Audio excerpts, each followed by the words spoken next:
ជំរាបសួរត្របងប្អូនថ្ងៃនេះមកតតម្លើងភ្លើងទឹកក្តៅទឹកត្រជាក់ឲ្យអ៊ំប្រុសបាទស្រុកស្រែយើងមិនថាចាញ់ពេញប៉ុន្មានទេបងប្អូនអាប់ដេតបានដូចគ្នាអញ្ជើញបងប្អូនទស្សនាបាទមានតាំងពីបាទទូបកក្អាយក៏មានសិនជាក៏មានហើយនេះទឹកបាទទឹកចម្រោះរបស់អ៊ំបាទនេះឧបករណ៍ដែលមករៀបចំតម្លើងឲ្យអ៊ំនៅក្នុងបន្ទប់ទឹកគាត់បាទឥឡូវតម្លើងរួចរាល់អស់ហើយបងប្អូន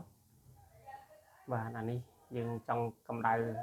កម្រិតណាក៏បានដែរដែលយើងចង់បានចង់អ៊ុនៗក៏បានចង់ត្រជាក់ក៏បានរៀបចំឲ្យអ៊ំមួយសេតបាទបាទបងប្អូនខ្ញុំចុចតម្លើងភ្លើងគ្រាន់តែពេលយើងមូ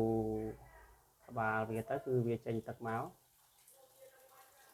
បាទហើយទឹកនេះគឺចេញមកដែលយើងកម្រិតយើងចង់បានគឺស្ដាប់សេរីនៅនេះទាំងអស់បងប្អូនសេរីឲ្យក្តៅត្រជាក់អីលឿនហ្នឹងបាទហើយនេះចេញមកហ្នឹងគឺកម្ដៅអ៊ុនដែលកម្រិតបរិមាណដែលយើងយកកម្រិតអង្សាប្រមាណគឺតាមដែលយើងយកចឹងថាស្រុកស្រែជនបទយើងឥឡូវគឺអាប់ដេតច្រើនហ្នឹងហើយទៅតាមជីវភាពបងប្អូនតាមគ្រួសារនីមួយៗបាទក៏ចឹងក៏សូមអរគុណ